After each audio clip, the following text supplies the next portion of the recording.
Sa tapat ng Cogon Public Market sa Cagayan de Oro City, si Mary Jane babad na raw sa katitinda ng prutas na ito. Baka pwede mo naman daw bilhin.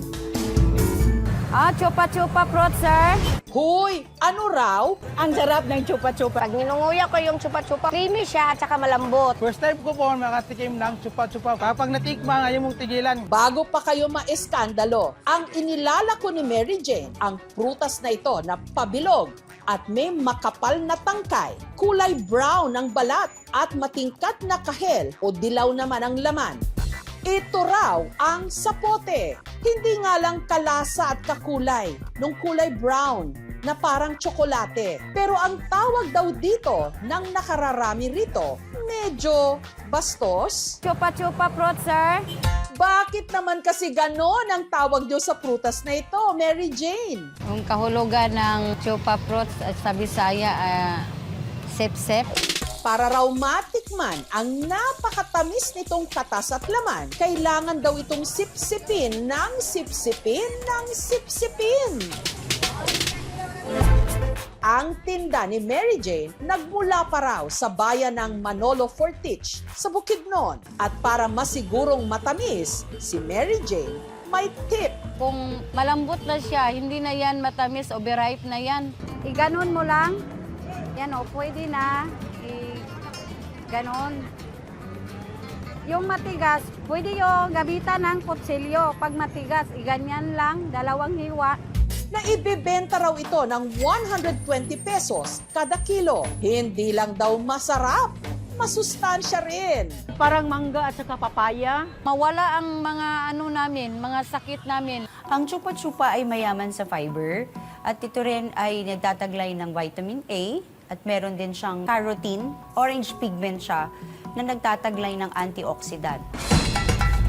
Tuwing tabo o market day naman ng bayan ng Calape sa Bohol, dagsa ang mga mamimili sa sulok na ito ng kanilang pamilihang bayan para makabili ng isang klase ng merienda na dito lang daw matitikman. Saging na iprinito sa pulang asukal, bersyon nila ng banana Q. Hindi kasi ito tinutuhog sa barbecue stick, kundi hiniwa-hiwa ng manipis. At ibinibenta na parang pamaypay o kwintas. Ang tawag nila rito, tinunlog. Salamat. Iisa na lang daw ang gumagawa at nagbibenta nito sa buong Calape. Si Indang. Noon po ma'am, marami nang gumagawa nitong tinunglob. Hindi man sila nakapatuloy kasi mahirap to eh. Ang gamit ni Indang na saging sa pagluluto nito, hindi saba, kundi yung tinatawag nilang sarabya. Nindo to nga saging kay uga. Naiuban saging kay malagkit man. Tubigo nun ba? Hiniwa ito ng manipis. Para pantay ang gayat, gumagamit si Indang ng slicer. Nag-utro ko og kuan, kutsilyo man ta to. Manang nangita mo kog dali ra ba? Maning slicer akong gamit. Itinusok sa stick na galing sa puno ng buli o palm tree. Matibay. Matibay talaga to. Katuwang ni Indang sa paggawa ng tinunlob ang kanyang mister. Pagkatapos, pinagsama-sama para makabuo ng korteng pamaypay. Kayo nga nira, lain magtanawon. Manang ipurmag pamaypay. Isinalansan niya ang mga ito gamit ang steel matting screen. Kapatid ko naggama ni. Sa isang lagayan, naghalo naman siya ng tubig at pulang asukal. Ilalagay ko sa kaldero. Sunod na pinakuluan ang mixture. Pagkakulo, sunod ng inilubog ang isinalansang mga saging.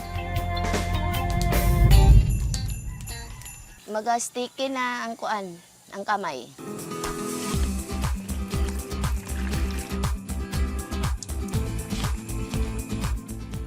Kailangan tanggalon ni init pa.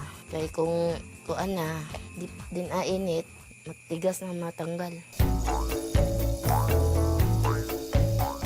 Ang tinunlob, 20 pesos kada stick. Mura sa klasag, bananakyo, ang kalahayaan sa kuhan kay humok, ang bananakyo na kay crispy. Si Indang, 3 dekada na raw nagluluto nito. Nung bata pa ako, nakatira po ako sa aking mga lolo at lola. Itong negosyo na to, galing pa to sa kanila. Balak ko po ipamana sa anak ko na babae. Dito pa rin sa Bohol, sa bayan naman ng Inabanga, ibinabagsak ang samut-saring lamang dagat, fresh from the sea. Pero sa dinami-rami raw ng mabibili rito, ito ang patok sa mga suki ni Emiliana. Pwede kasing pang matagalang ulam o sausawan. Mga nakapalangganang bagoong na kung tawagin nila rito, ginamos.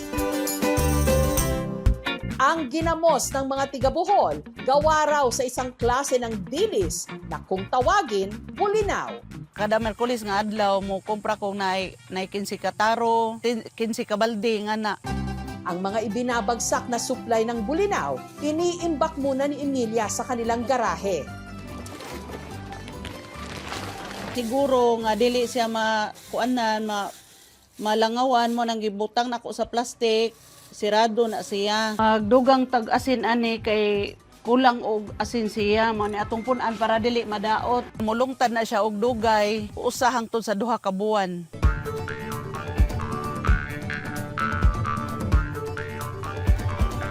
Ang benta niya sa bulinaw mula 20 hanggang 100 pesos.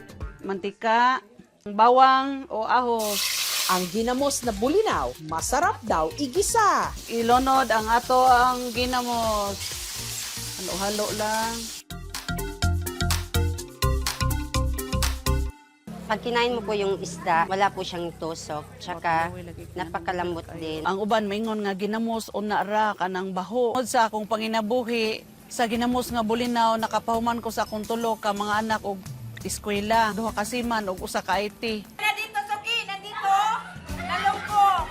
Sa ingay at kahit sa masangsang na amoy ng palengke, naroon ang sipag at hirap ng mga nagtitinda. Salamat!